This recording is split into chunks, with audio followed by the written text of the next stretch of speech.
number one thing that I see as an issue for most people who come to me to write is lack of belief in themselves. Of course, they recognize that they may have a lack of experience. That we can overcome with training. But at a deeper level, most people have in them the voice of the critic and the voice of the judge.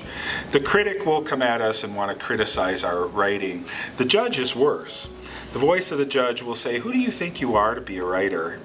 And that when I can help them identify and bring that voice out and dispel that voice and begin to give them skills so they see their own competency blooming, then we've overcome a huge hurdle, probably the biggest hurdle. You know, most people who set out to write a novel, they get an idea in their head and they just set off writing because they're excited about a character or a potential story idea.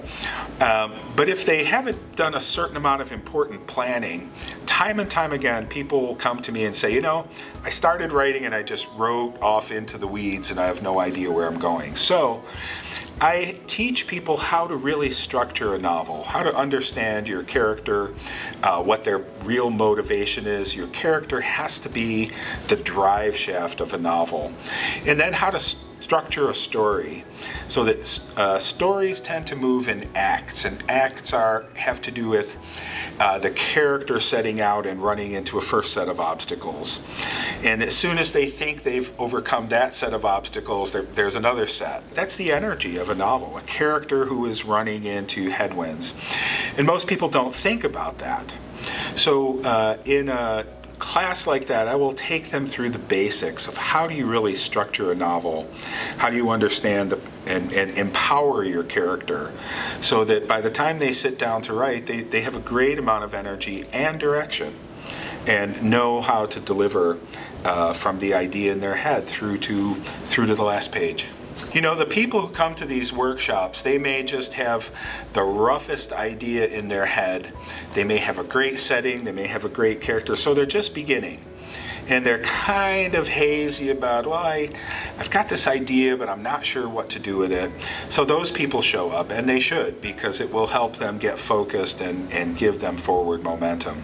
There are also people who have come who've already written maybe 1 or 2 novels, and they're stuck and can't really see what their problem is. Why can't I get the forward momentum on this?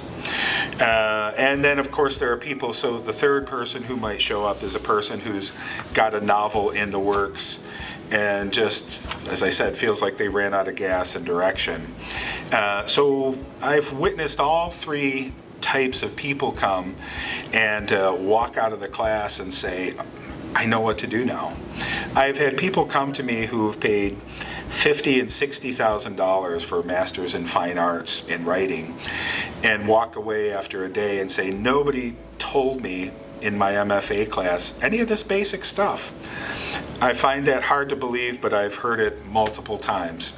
And the proof is that people who have come here to view and taken these classes have gone on and they've written novels, they've written memoirs, they've won international awards for their work because VIEW sponsors these programs. You know, I have 3 kids, and my success was not just in getting them through each day, you know, doing things for them. Mm-hmm. I wasn't raising children, I was raising adults.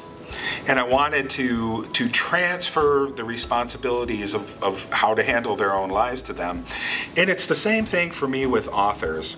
I want them to learn the skills of good writing. I want them to learn and understand what publishing is all about, what the life of an author really is, how you contribute to your work beyond the publishing phase. Because then you have a truly rounded author who is, you've set them free into their own authorship. And that's what I love, is to see authors who have broken free. They're independent of me. They know what they're doing. That's a rush for me.